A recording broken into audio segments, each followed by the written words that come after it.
showed that to a friend of actually made me the jug last night. The washed out, and he was amazed by it. Yeah, I was impressed with the guy who I saw doing it. He's got such good, strong roots, so that was what I had to do. So everything, I should start or wait for some more people. They're probably still trickling in from the summer. Yeah, there's still plenty. You have until the big hands on the 11th, so however you want to use your time. Okay, we're going to start everybody, and people can trickle in, and well, probably this will be very informal and I'll circle through things. So my quest, as you all have seen, was building instruments. I've got a number here, we're going to demonstrate them, and so I tried to make a number of different types of instruments, and in doing the project I also did a lot of research into sound and the physics of sound and acoustics and stuff like that, so I can tell you a lot about that. Let's start, alright, I'll start real quick with this one to go with. You get to really hear this well once Josh is here. Josh Rowland is going to be dropping in as a guest who is quite a talented trumpet player. This, some people call it a hosophone. This is a very simple trumpet. It is very difficult to play, so I'll get just a couple of notes out of it. Josh can make it sound cool. What this is a piece of 3/8 inch inside diameter vinyl tube, so just vinyl tube, with a trumpet mouthpiece stuck in it. And that's pretty much everything. So basically it's the trumpet mouthpiece stuck in there. The funnel makes it louder and more directional and makes it look more like a trumpet. The same with taping, it doesn't do anything. Originally, you can have it sounding just with a long, hose coming from it. This just makes it so you can hold it with one hand. So I'll show you a couple notes to demonstrate the sound, and when Josh is here, he'll make it actually sound good. So let me give it a try.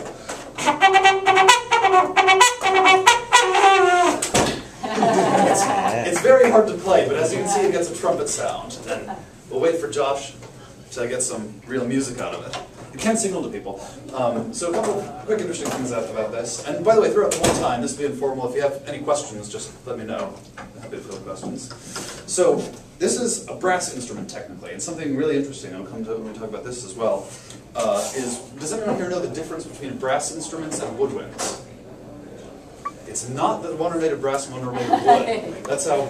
It's that a woodwind has a blade in it, and the blade will vibrate and produce the sound, as opposed to a brass instrument where the sound is made from the lips. Right, but yeah, very often it's like that. I mean, not all have reeds and things like that. This one is technically woodwind, you just blow over it. But that's the big difference, is that with woodwind, you change the notes by changing... With woodwind, you change the notes by changing fingering holes and opening it up. With a brass instrument, you really change it by moving your mouth. So it's difficult to do. Some brass ones, like trumpets, do have valves, so you can get an even more varied sound out of them. But mainly you change the note with your mouth, which is very difficult to do. It takes getting used to the embouchure. So again, I can get a couple notes out of it, and Josh will demonstrate more later. It's a tricky instrument. So that is the very simple trumpet, hosophone, to start with. Hosophone, I've never heard it called. Here's the first woodwind we have here. This is a K-knot. It's a traditional Peruvian flute. And its construction, it's made out of PVC pipe, just plumbing, with some holes drilled into it and a little notch made here. Now what this is it's actually a fairly difficult instrument to play as well. It's a serious thing. Your embouchure, the way you have your mouth and lips and everything, does matter. So it's unlike a recorder has what's called a fipple, is a little thing that tapers off the end that makes it nice to blow into and get a sound. So this you have to actually work getting your air over the hole. So I'll show you what it sounds like.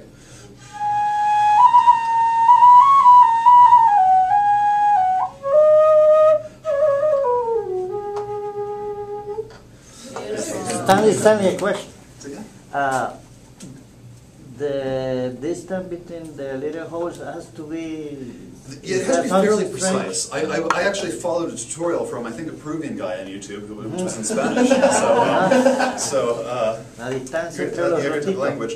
It gave me the approximate distance. I drilled them all too small, and then what I did was, it was a bit of a pain in the neck to tune it. I'd blow in like...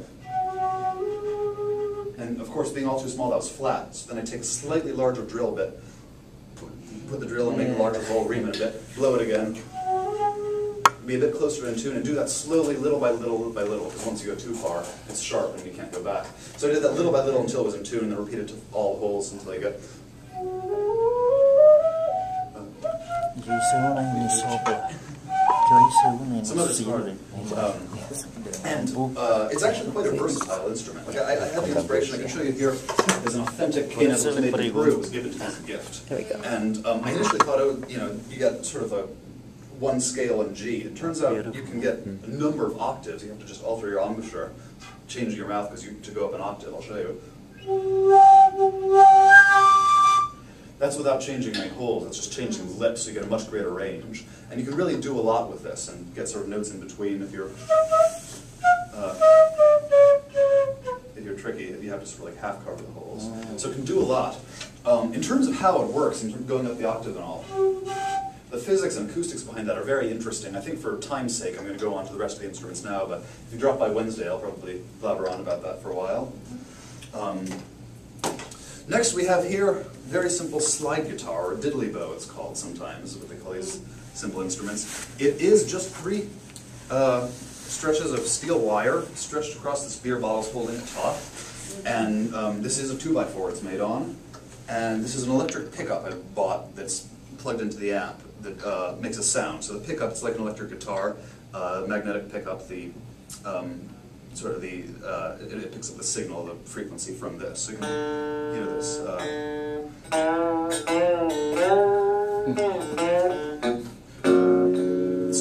So what it is, since this is a guitar normally, you press it down against the fretboard and that makes a sound. This is played with a slide, so which is a common style as well. So.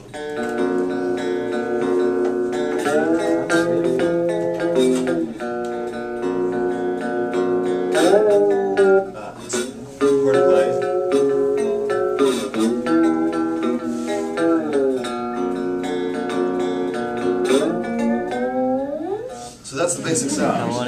Now it's very hard to tune because the strings are just stretched taut. So basically, you just have to adjust the beer bottle a tiny little bit. That's the next project. Well, I might do this by Wednesday or later sometime. I might make another one or adjust this to sort of have something like tuning pegs, so you can actually adjust it a bit more. But that is the slide guitar. And now to the final one. Josh, before we get to the bass real quick, would you like to come demonstrate the trumpet? Sure. You have a mouthpiece? All right. I always carry one on me. Sweet.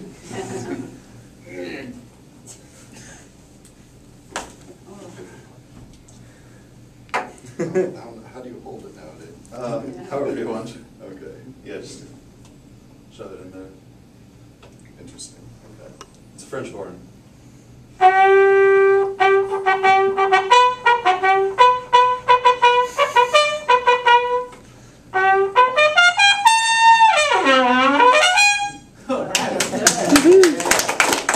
That is hard to do. That is hard to do. Thank you, Josh. All right, now the last one, my real masterpiece, the one I'm really proud of. This is a bottle bass, followed from inspiration of some Danish guy on YouTube who constructed a similar one. It's an fully acoustic bass guitar using this cut-up water cooler jug as a resonator.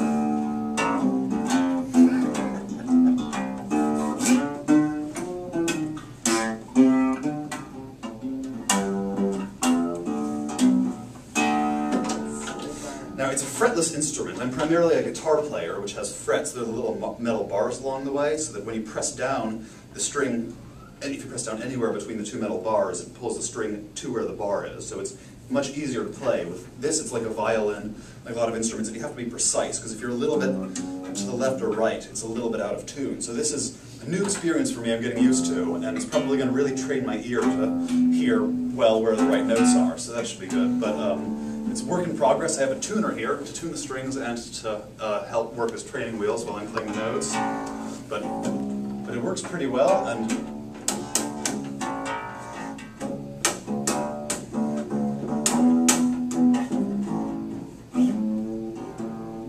that is the main one. I was real happy with this because, as you can hear, it gets a pretty loud acoustic sound. And I've heard a lot of professionally made acoustic basses that don't make that strong sound because it's not easy to get. That's why double basses are gigantic. So this one gets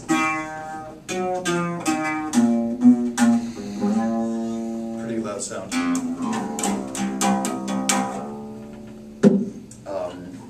There's one that took the longest to make, and it was very sort of precisely done. Fancied it up a little bit. Used cabinet knobs with a little lion on it for the strap holders. I thought that had a bit of fanciness. But basically what it is, it's two boards screwed together here. The second one is added here, so it's a bit lower, so there's picking room there, and so it goes up to the bridge.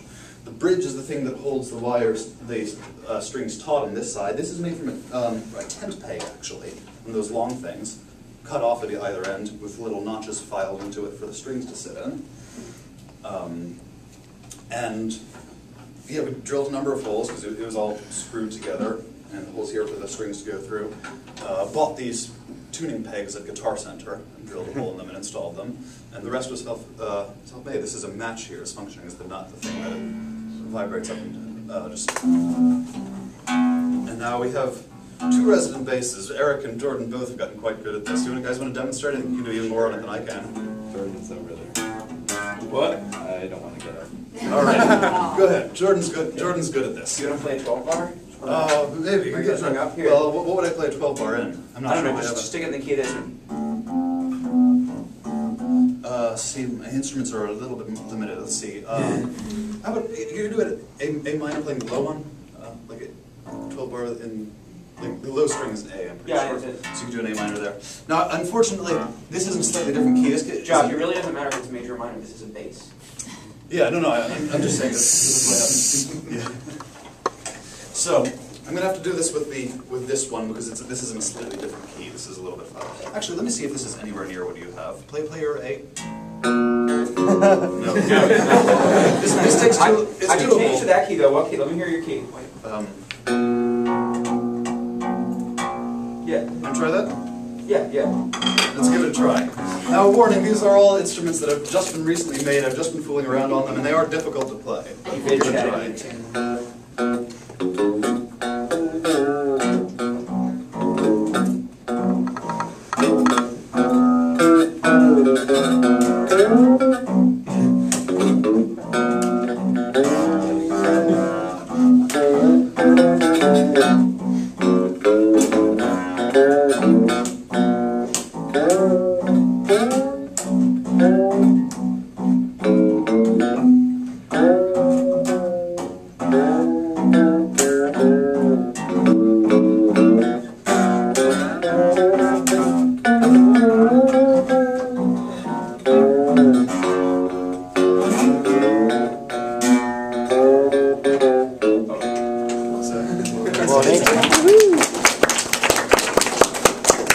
It's difficult, and precision does come, from the ear, but works pretty well. So these are the instruments I have so far. I may have a few more by Wednesday. We'll see. Hey, welcome. Are there any questions? We've got 5 more minutes. Happy to answer. Any questions about the building of it, about the sound of it, about the way they work? Project? So for your two strings, one string is thicker than the other? Yes, that's always the case in guitars and basses. Is the lower string will be a little bit thicker. So these are purchased bass strings. These are the A and D strings of the bass. So the lower one is thicker because that's how you get a lower sound, since they're pretty much the same length and more or less the same tension. Because usually, like the way you get a higher note is this makes it a shorter string while have a higher frequency. Another way to change the frequency is to change the size of this. So the thicker string will have a lower frequency, won't hurt quite as much. Did you get all those plans online? Mostly. The internet's a wonderful thing. It was some of it was following direct tutorials, some of it was sort of synthesizing a number of different ideas. But I got a lot from the internet, from watching people and looking at demonstrated ones on YouTube that people have made similar things to try to emulate it. A lot of and sort of like the ideas behind it and the sound. Like when I've got even more time on Wednesday, I'm probably going to do talk a bit about harmonics and sort of. I found out some really interesting things about sound and acoustics and understanding physically what's going on when I'm talking around with an instrument. I'll go into more time. That was sort of about equal parts. Talking to physicists, talking to various music teachers throughout the year, and Wikipedia. So, go into that a bit more. When did you begin the project? Oh, I'm so sorry. I'm just wondering, what was your time frame? It was, it's hard to say because I sort of worked inconsistent. I did the majority of the work down, my dad in Virginia has a lot of power tools and is very handy. I couldn't live without him. He helped me gave me the power tools and showed me how to use them and everything. So we did a lot of that. So it was mostly when I was going down there. occasional evenings or on weekends. But yeah, some were different ones. Some were quick. This took one evening to make. This took sort of one weekend, but I was being really perfectionist about it. You can make it faster. I just get every time I'm altering something a little bit, it can't be undone. I get neurotic and do it tiniest little interval. So, but I think it came out pretty well for it. And this was the biggest project. This took a number of evenings to make going down there, and the power tools were great because you need really fancy saws to cut this nice and neatly. The drills for the screws, and the back here, as you can see, is real smooth, so that the hand comfortably goes against it fretting. This was done with a router to put it off, and then sandpaper to make it real smooth. So yeah, we had to really sand it down well and put on varnish, because this is something that you slide your finger against like this, so you're basically trying as hard as you can to get a splinter. So you have to make it as smooth as possible. Can I show what amazes me about that horn you made? All right, I can't explain why this works. I think you kind of. Should we come to this side so everyone can see? Yeah. Can you take this out? We should also show off the falls. Oh yeah. So yeah, this is something to do with like harmonics and something like that, like you said. When I just play the mouthpiece, it sounds like this. No separate notes, it just goes smooth up and down. But somehow, when you plug it into a tube, I mean, this is just a tube. This is just a tube. This taping it together makes it fancier and easier to hold. The funnel makes it louder, but this would be the same instrument pretty much with just a tube stuck in and held loose. Yeah, and suddenly it like creates chords. Yeah. Yeah, it's something interesting that he's.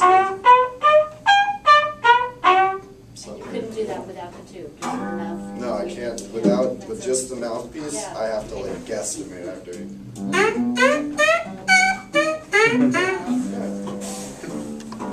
Yeah, this is something really interesting about the instrument, and the way that brass and all these things work generally. It has to do with the way I probably won't get into it too much. If you want to hear lots about all the sound and stuff, we'll talk about it on Wednesday. But it has to do with the way that comes out and slightly different waves blowing in. Makes waves sort of like half the length or nice ratios from there. It's interesting and complicated stuff. So this had to be technically tuned as we cut it off until we got the main note to be in the G we wanted. Oh, one last little side note, a little odd thing. I think it's in my pocket here. Just since I've been doing the project, I've been just thinking generally about finding music and pitches everywhere I can. So one thing, you can do this with a pen cap, any little thing. This is a piece of the vinyl tubing I cut off here while I was tuning it. And I was just messing around, and I found the same way that you blow over something like a bottle, you get a loud sound, so if you're going to brace your ears, this gets pretty loud. Even this little thing forms a whistle, and you can do this with pretty much anything. A pen cap, if you have it, some small surface, tube, you cover the bottom and blow over it. And it causes a wave inside the same way with a lot of things. I think the way you do this is less the same way that blowing over this notch does it, just then it's much more sophisticated because you've got the tube on the other end, and alter this a bit. And just one more little preview before we get into the harmonics and everything I talk about on real presentation night. I'm sure everybody's messed around with blowing over something like a beer bottle, a Coke bottle, you can get a sound out of it, but something cool is the basic sound. If you go for the harmonic as well, another way of blowing it, you get a second note out of the same bottle, which is really cool. And as it turns out, it's pretty much a perfect C that you get out of a beer bottle, which I find very pleasing, that you get a perfect C anywhere you've got a bottle like this, standard size. Standard size. Another use for beer. Yep, you can tune up. So you're with an acapella group or a band or something playing on the bar and you don't have something to tune. Yo hacía algo primero. Sí. Para inspiración.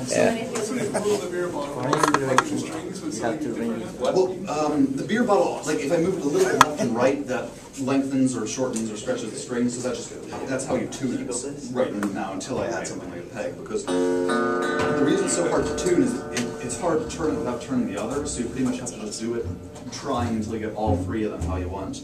But you try to get in some interval that works well, and then because this is more or less a major chord right now.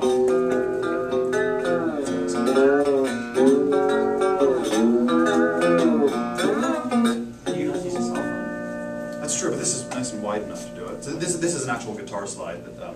Because what the slide is, it's the same way that when you push down with your finger, like on the bass, fretting it, it stops the string so that string is only vibrating from here to here. So pretty much the length of the string, as we're concerned with it as an instrument, as something that's producing a pitch, is this long, and it makes a higher pitch and go up a note because it's like it's a shorter string. And the slide is the same thing. You don't have, the reason it's so high, you don't have to press it down against the wood where you would on a guitar. You just touch it lightly, or not lightly, you touch it enough so that it's a really smooth surface, like the beer bottle, and that functions as, stops it up until there.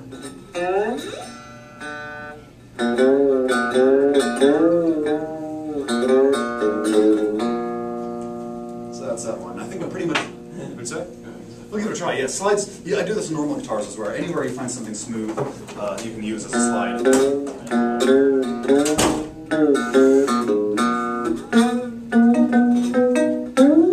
I think sometimes iPods might work even better. Because it's just a really smooth metal surface.